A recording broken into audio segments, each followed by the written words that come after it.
Good morning everyone, কেমন আছো সবাই? মুগ্ধতা অ্যান্ড মি চ্যানেলের নতুন আরও একটি ব্লগে তোমাদের সবাইকে স্বাগত জানাই। আশা করছি তোমরা খুব ভালো আছো, সুস্থ আছো এবং আমিও খুব ভালো আছি। তো তোমাদের কাছে অনুরোধ রইল প্রথম থেকে পুরো ভিডিওটা দেখার জন্য। তো আজকে নিচে গিয়েছিলাম আর দেখো না কি সুন্দর সুন্দর বড় বড় একদম শিউলি ফুল পেলাম। আমার যে দেখে কি ভালো লাগলো, বেশ অনেকটাই কিন্তু আজকে আমি ফুল নিয়ে আসলাম। তো যেহেতু আজকে বৃহস্পতিবার, সকালবেলা উঠেছি ওই 7টা নাগাদ ধরো, যদিও আরও সকাল সকাল উঠলে ভালো হতো, কিন্তু ওই যে রাতে ঘুমোতে ঘুমোতে অনেকটা লেট হয়ে যায়, সকালে আর ওঠার ইচ্ছেটাই থাকে না। তো সকালবেলা যদি না উঠি তাহলে সংসারের কিন্তু কাজবাজে আমি অনেকটাই পিছিয়ে যাব। তার জন্য নিজেকে একদম জোর করে তুললাম বিছানা থেকে, উঠে গিয়েছিলাম নিচে থেকে তো চেঞ্জ করে যেতে হবে, তো চেঞ্জ করে গেলাম একটু নিচে, গিয়ে ওখান থেকে দুব্বো, তারপর বেলপাতা, তারপর দেখলাম একটু যখন 2 পা এগিয়ে গেলাম দেখলাম শিউলি ফুল নিচে পড়ে আছে। তো বেশ সুন্দর দেখলাম শিউলি ফুলগুলো, আমার মনে হচ্ছে যে এখনই যেন গাছ থেকে পড়লো। তো ভাবলাম নিয়েই নিই, ওগুলো দেখে তো আমি আর লোভ সামলাতে পারলাম না। আর দেখো না, আমার এই বেলকনিতে ছোট্ট একটা অপরাজিতার গাছ আছে, সেখানে দেখলাম আজকে ছোট্ট ছোট্ট 2টো ফুল ফুটেছে। সেটাও দেখে যে আমার কি ভালো লেগেছিল আর কি বলবো। তো যেহেতু আজকে বৃহস্পতিবার, মা লক্ষ্মীর ঘরটাও সাজিয়ে নিলাম। আর আমার লাস্ট বৃহস্পতিবারের পুজোর ভিডিও দেখে আমাকে একজন দিদিভাই কমেন্টে লিখেছিলেন যে মা লক্ষ্মীর ঘটে পান আর সুপুরি দিতে হয়। তো দিদিভাই, তুমি যদি আমার এই ভিডিওটি দেখে থাকো তো তোমাকে অনেক ধন্যবাদ যে আমাকে কমেন্টে জানানোর জন্য। যদিও আমি এটা জানতাম না, তো তোমার কথা মাথায় রেখে আমি কালকে আমার হাজব্যান্ডকে বলেছিলাম যে পান আর সুপুরি এনে দিও। তো আমার কথা শুনে ও তো পান সুপুরি এনে দিল, আর আমি আজকে মা লক্ষ্মীর ঘটে সেটা পান আর সুপুরি দিয়ে ঘরটা সুন্দর করে সাজিয়ে নিলাম।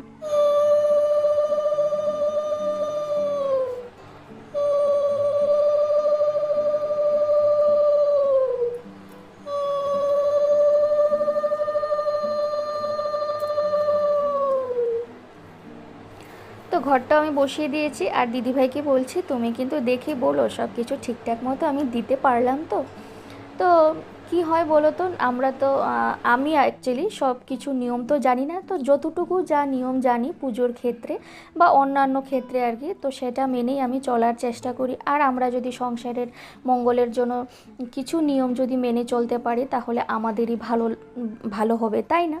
তো যাই হোক, আর আজকে যেহেতু আমি অপরাজিতা ফুল পেয়েছি তাই ভাবলাম ভোলানাথকে আজকে আমি সেই ফুলটাই দেব।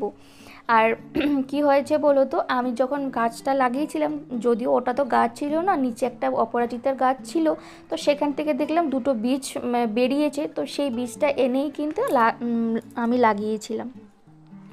তো যখন লাগালাম তখন তো ভাবলাম নীল রঙের হবে, কিন্তু যখন ফুটলো তখন দেখছি ওটা সাদা রঙের। তো যাই হোক, আজকে তো বৃহস্পতিবার, ঘন্টা বাজাবো না, তার জন্য আমি এমনিতেই ধূপধুনো দেখিয়ে দিচ্ছি।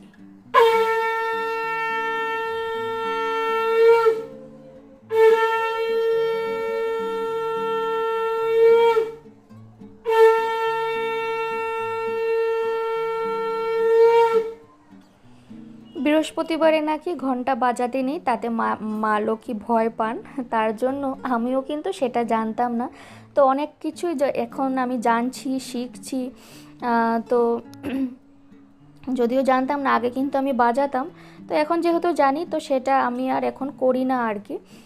তো এখন শুধু ওই শাকটাই বাজালাম, আর উলু তো দিতেই হয়। তো যাই হোক, সব কিছু নিয়ম মেনে আজকে আমার পুজোটা কমপ্লিট হলো। আর এখন আমি পাঁচালিটাও পরে নেব। মামাম এখনও ঘুমোচ্ছে, ও ঘুম থেকে উঠে গেলে কিন্তু পাঁচালি আজকে পড়া আমার মাথায় উঠে যাবে। তো যাই হোক, পাঁচালি টাচালি পরে পুজো শেষ করে তারপর মামামকে তুললাম ঘুম থেকে, ওকে আমি ব্রেকফাস্টও করিয়ে দিয়েছি। আর এখন ভাবছি যে আমিও ব্রেকফাস্টটা করিনি, আজকে কিন্তু অনেকটা লেট হয়ে গেছে। আর আমার ওই বৃহস্পতিবারে যথারীতি আমার সকালের চা বলো আর ব্রেকফাস্ট বলো করতে কিন্তু অনেকটাই লেট হয়ে যায়। আর যেহেতু সকাল সকাল স্নান করা হয় তো কী যে ঘুম পায়, আর তারই সাথে সাথে মাথাটাও কিন্তু আজকে প্রচণ্ড ব্যথা করছে। তো কিছু না, যখন গরম গরম 1 কাপ চা খাবো মাথা ব্যথাটাও কিন্তু সেরে যাবে। তো আমি আমার বন্ধুদেরকে একটাই রিকোয়েস্ট করব, তোমরা এতক্ষণ অবধি যারা আমার এই ভিডিওর সঙ্গে জুড়ে আছো, প্লিজ আমার ভিডিওটিতে একটা লাইক দিয়ে দিও। তোমাদের একটা লাইক আমার এই ভিডিওটি আর অনেকের কাছেই পৌঁছে দিতে সাহায্য করবে। আর ছোট্ট একটা কমেন্টসের মাধ্যমে কিন্তু জানাতে ভুলো না যে তোমাদের এই ভিডিওটা কেমন লাগলো। আর তুমি যদি আমার চ্যানেলের নতুন বন্ধু হয়ে থাকো, নতুন এসেছো, তাহলে কিন্তু ছেড়ে যাওয়ার আগে আমার চ্যানেলটিকে সাবস্ক্রাইব করে আমার এই ছোট্ট পরিবারের একজন নতুন সদস্য হতে পারো। আর যারা যারা অলরেডি এই কাজটা করে দিয়েছো তাদেরকে অসংখ্য ধন্যবাদ। তো এখন নিয়ে নিলাম চা আর ব্রেড, আমি একটু বাটার দিয়ে আজকে ব্রেড টোস্ট করলাম আর সেটাই কিন্তু খেয়ে নেব। আর সাথে মাম্মামের জন্য একটা তেল দিয়ে ভেজেছি। মাম্মাম কিন্তু ওই ব্রেডটাকে একটু কড়কড়া করে ভেজে দিলে ও মানে খেতে আর কি খুবই ভালোবাসে। তো আমার এখানে ডাল হয়ে গেছে আর ঝিঙে আলু ভাজাটাও হয়ে গেছে। আর মাম্মাম কিন্তু আমার কুলে, আর একা হাতে না আমি ঠিক নাড়াতে পারছিলাম না, জানো তো একা। আর দেখো কড়াইটা কীভাবে নড়ছে। তোকে আর কি করব, ওনার এখন ইচ্ছে হয়েছে আমার কুলে উঠবেন, তো কুলে ওকে নিতেই হবে। দু হাত বাড়িয়ে যখন দাঁড়িয়ে থাকে না আর কুলু কুলু বলতে থাকে, তখন আর না নিয়ে কিন্তু পারাই যায় না। তো আজকে ছোট মাছ ছিল, তো ছোট মাছ আজকে আমি ওই সর্ষে বাটা দিয়ে টমেটো দিয়ে করলাম। আর এখানে ঝিঙে আলু ভাজাও হয়ে গেছে। আর জানো তো বাঁধাকপির বড়া করলাম। বাঁধাকপির বড়া খেতে যে আমার কি ভালো লাগে আর কি বলবো। আর আজকাল দেখছি মাম্মামও খুব পছন্দ করছে। আর এখানে শসাও আমি কেটে রেখেছি, আর তার নিচে আছে টক দই। মামামের খাওয়া হয়ে গেছে দুপুরের, এখন আমরাও খেয়ে নেব। তার জন্য সব কিছু রেডি করে রাখলাম। আর বেশ অনেকক্ষণ পরে তোমাদের সামনে আসলাম। এখন হয়ে গেছে সন্ধ্যা। তো এখন ঘড়িতে বাজে ওই সন্ধ্যে 6:30। আর আজকাল দেখছি বেশ কিন্তু তাড়াতাড়ি কিন্তু সন্ধ্যেটা হচ্ছে। আগে কিন্তু ওই 7টা 7:10-15 নাগাদ হতো, আর এখন দেখছি 6:15তেই অন্ধকার হয়ে যাচ্ছে বেশ। তো 6:30 বাজে, আমি সন্ধেবাতিও দেখিয়ে দিয়েছি। আর দুষ্টুর অবস্থা দেখো কীভাবে তাকাচ্ছে আমার দিকে। উনার তো পড়াশোনার কোনো বালাই নেই। উনি যখন উনার বইটা দিই তখন উনি পড়াশোনা করবেন না। যতই বলি মামাম এ বলো বি বলো, কিছুতেই কিন্তু ওকে বলানো যায় না। আমি তো খুব টেনশনে আছি কী করে যে ওকে পড়াশোনাটা শেখাবো। তো চলো তারই সাথে সাথে ভিডিওটাও এখানে শেষ করছি। Tata bye.